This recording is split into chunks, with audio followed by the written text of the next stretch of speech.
si tiene fuerza ese movimiento al alza o vuelve el camino hacia abajo. Está Alexis Ortega, el camino hacia lo negativo, director general técnico de Finagentes Gestión. Alexis, muy buenas tardes. ¿Qué tal? Muy buenas tardes.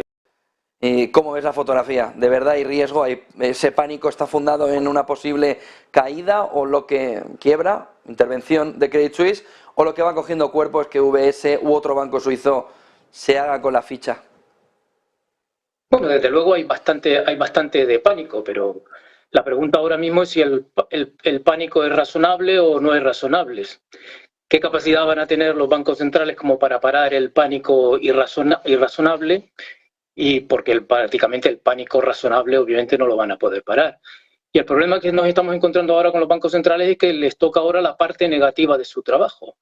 Durante muchísimo tiempo han estado resolviendo todos los problemas con inyecciones de liquidez, han prometido siempre retirar la liquidez, pero desde luego siempre se han hecho muy remolones a la hora de retirar la liquidez, y cuando viene la siguiente crisis lo que tenemos es una inyección muchísimo mayor de liquidez. Y en este momento el resultado de todo eso son unos niveles de inflación muy altos, cuyo origen básicamente no es más que un exceso de liquidez acompañado de un exceso de gasto público y unos déficits públicos muy amplios, sobre todo por el tema de la pandemia, y por lo tanto ahora mismo con una inflación muy alta van a tener que tomar decisiones mucho más serias, y el resultado es que ahora nos encontramos con que ese triángulo entre actividad económica, precios y estabilidad financiera, los tres objetivos no van a ser posible llevarlos a la vez. Si se quiere controlar los precios, pues posiblemente habrá que castigar la actividad económica y la estabilidad financiera. Si se quiere controlar la estabilidad financiera, pues posiblemente se perjudicará a la inflación, y por lo tanto ahora en este momento estamos en un momento, como le decía antes, el más duro de los bancos centrales, en donde van a tener que hacer ya definitivamente una gran elección sobre qué les importa: la inflación, la estabilidad financiera, el crecimiento económico, porque los tres a la vez no van a ser posibles. Y por lo tanto, de esa disyuntiva o de este elemento de estas tres vértices es donde nace este pánico. En la medida en que esto pueda ser real, que yo creo que es bastante real, no vamos a tener descanso en esta situación, y algún pánico irracional desde luego sí que lo va a haber, y eso puede trasladarse por lo tanto a otros sectores. Buenas tardes, Alexis.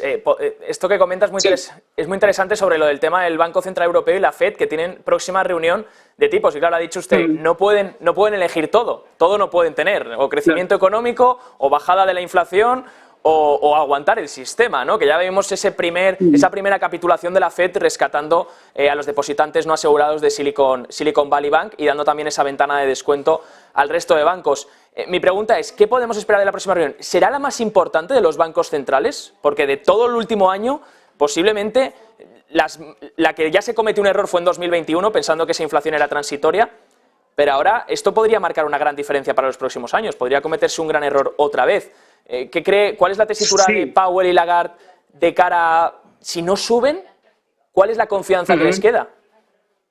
El problema es que es importante esta reunión básicamente porque hagan lo que hagan se van a equivocar, puesto que si de alguna manera sacrifican el control de la inflación a la inestabilidad, pues será criticado, puesto que generarán una alta volatilidad en el mercado. Si sin embargo se dedican a controlar la estabilidad financiera y la estabilidad de un poco del sistema, serán criticados porque la inflación obviamente se desmadrará.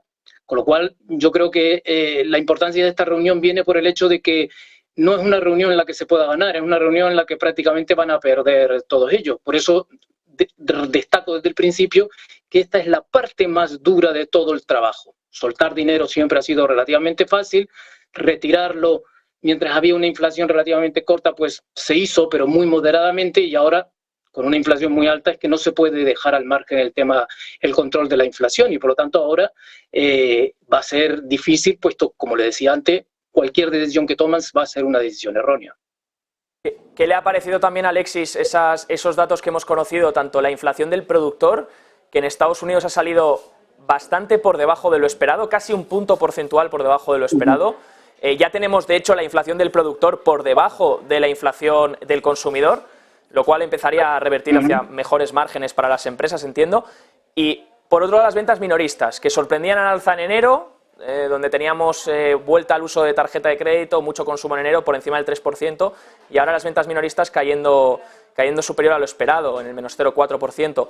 ¿Estos son indicadores de que ya se empiezan, además de obviamente lo que estamos viendo en el sector bancario, ya se empieza a trasladar esto al consumidor también o todavía queda trabajo?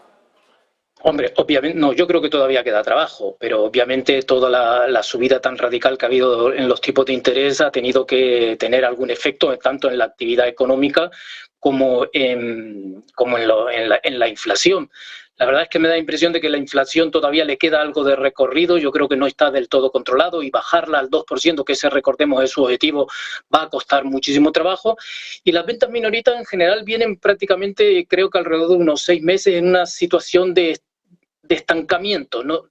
Lo único que pasa es que, claro, el problema está en que todas las medidas que se hicieron durante el COVID lo que generaron fue un aumento artificial de la demanda y ese aumento artificial de la demanda todavía está muy lejos del lugar donde debería estar. Por lo tanto, que se estabilicen aquí podría ser relativamente estable. Bueno, y de hecho lo que realmente está pasando, pero yo creo que ponerlos en una situación que no genere inflación todavía les queda algo de caída. Yo calculo que alrededor en ventas minoristas tendrían que bajar todavía un 4% más sobre estos niveles que tenemos ahora, como para que alcanzásemos niveles que serían compatibles con los niveles de demanda previos al tema del COVID. Por último, Alexis, le quería preguntar, esta caída que estamos viendo en los bonos, de los intereses de los bonos, porque el precio estará subiendo, de hecho es un poco irónico que Silicon Valley Bank quebrase por no cubrir la duración de sus bonos y hoy justamente estaría viendo que esa cartera de activos se estaría revalorizando por bastante. Dicho esto, quería preguntarle, esta caída, decía Bank of America hace un rato presentando un informe que es la mayor caída del interés del bono a 2 años desde el 87.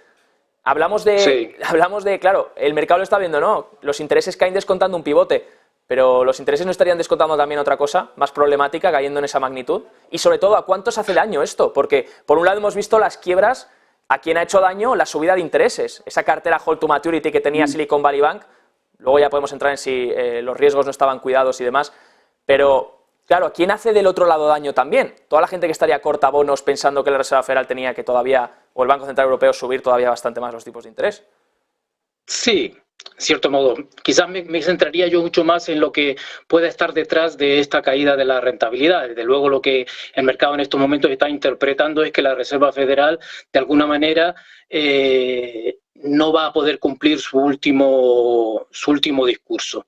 Powell viene dándonos discursos en una dirección y en la otra dirección y prácticamente cada 2 semanas tenemos que tirar su discurso a la basura, puesto que el que nos sirve es justo el anterior, no el último. Y en el último nos decía que iban a subir mucho los tipos de interés y desde luego ahora mismo el mercado, desde luego no le ve con las agallas suficientes como para seguir subiendo los tipos de interés y que por lo tanto ese nivel máximo de subida de tipos de interés que teníamos, ese tope, desde luego ya no está en el 6%, sino que se acerca bastante más a lo que teníamos en la última reunión de alrededor del 5%.